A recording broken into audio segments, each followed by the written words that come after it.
حضرت امام قاضی ابو یوسف نے فوراً اپنی تلوار میان سے باہر نکالی اور کہا کہ فوراً تو کلمہ پڑھ، جدد ایمانک، اپنے ایمان کی تو تجدید کر اور گھر جا کر کے بیوی کے ساتھ بھی تجدید نکاح کر، وَإِلَّا قَتَلْتُكَ، ورنہ میری تلوار ہوگی، تیری گردن ہوگی۔ تیری اتنی ہمت کیسے ہوئی کہ جو چیز مصطفیٰ کو پسند ہے وہ تجھے پسند نہ؟ اتباع کا تعلق ہے۔ تو آپ دیکھیے ہمارے لیے مصطفیٰ کریم علیہ السلام نے جو ارشاد فرمایا، علیکم بسنتی وسنت الخلفاء الراشدین، کہ تمہارے اوپر میرا طریقہ بھی لازم ہے اور میرے صحابہ کرام کا طریقہ بھی لازم ہے۔ یعنی نبی پاک علیہ السلام کی اتباع کس طریقے سے صحابہ کرام نے کی ہے اور کس طریقے سے آقا کریم علیہ السلام کے افعال کو صحابہ نے اپنایا ہے اور کس طریقے سے نبی پاک علیہ السلام کی پیروی صحابہ کرام نے کی ہے، صرف ایک دو جھلک میں آپ حضرات کے سامنے رکھوں گا۔ حضرت سیدنا صدیق اکبر رضی اللہ تعالیٰ عنہ ساری زندگی وہ اتباع نبی پاک علیہ السلام کی کرتے رہے۔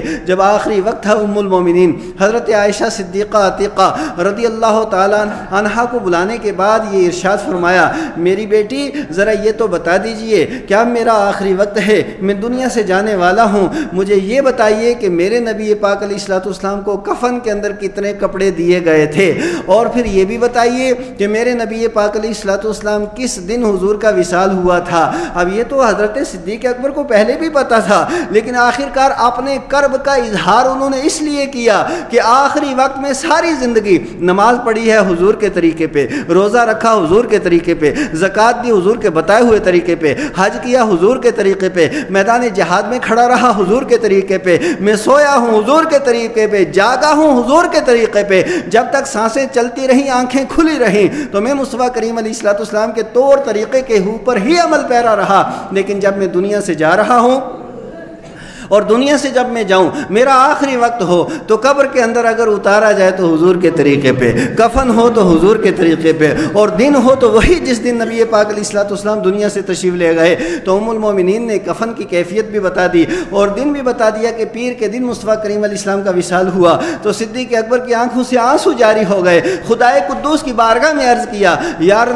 اللہ میری بھی یہ خواہش ہے کہ میرا بھی انتقال ہو تو پیر کے دن میں انتقال ہو۔ حضرات گرامی، آپ دیکھیے کہ نبی پاک علیہ السلام کے قول و فعل اور آقا کریم علیہ السلام کے طریقے کے ساتھ محبت کس قدر ہے، اور ایسی محبت کہ پھر نبی پاک علیہ السلام دنیا نے دیکھا کہ جس دن حضرت سیدنا صدیق اکبر رضی اللہ تعالیٰ عنہ کا انتقال ہوا تو انہی کپڑوں کے اندر جس طریقے سے آقا کریم علیہ السلام کا کفن تھا، اسی طریقے کا کفن حضرت صدیق اکبر کا، اور وہی دن حضرت سیدنا صدیق اکبر رضی اللہ تعالیٰ عنہ کو میسر بھی ہوا۔ اور پھر اس کے ساتھ ساتھ ایک اور بات، جس دن مصطفیٰ کریم علیہ السلام کا وصال ہوا تھا، جب رات کا وقت تھا تو گھر کے اندر چراغ جلانے کے لیے تیل نہیں تھا۔ یہ امام الانبیاء ہیں، یہ سلطان انبیاء ہیں، یہ سلطان دارین ہیں، یہ خدا کے محبوب ہیں، یہ خدا کے حبیب ہیں، لیکن رات کو تیل جلانے کے لیے، چراغ کے اندر ڈالنے کے لیے تیل حضور علیہ السلام کے گھر میں نہیں تھا۔ اور صدیق اکبر یہ جانشین مصطفیٰ ہیں،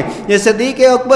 اکبر یہ امیر المومنین ہیں، یہ امیر المسلمین ہیں، یہ پورے عالم اسلام کے رہبر و رہنما اور ان سب کے امیر ہیں۔ اس کے باوجود خلیفۃ الرسول کا جب وصال ہوتا ہے، اسی رات کو سوموار کے دن جب ان کا وصال ہوا، رات کا وقت آیا تو صدیق اکبر کے گھر میں بھی چراغ کے اندر ڈالنے کے لیے تیل نہیں تھا۔ آپ اس سے اندازہ لگائیں کہ اتباع رسول کس قدر تھی حضرت سیدنا صدیق اکبر رضی اللہ تعالیٰ عنہ کے اوپر۔ پہلا حق نبی پاک علیہ السلام کا امت کے اوپر یہ ہے کہ یہ امت نبی پاک علیہ السلام کی ذات پر ایمان رکھے، اور دوسرا حق یہ ہے کہ یہ امت نبی پاک علیہ السلام کی اتباع کرے، حضور کی پیروی کرے، اور تیسرا حق یہ ہے کہ یہ امت نبی پاک علیہ السلام کی اطاعت کرے۔ اور آپ تعالیٰ فرماتے آتی اللہ و آتی الرسول، کہ اللہ کی اطاعت کرو اور اللہ کے رسول کی اطاعت کرو۔ جس نے رسول کی اطاعت کی وہ اللہ کی اطاعت کر چکا ہے۔ نبی پاک علیہ السلام کی اطاعت،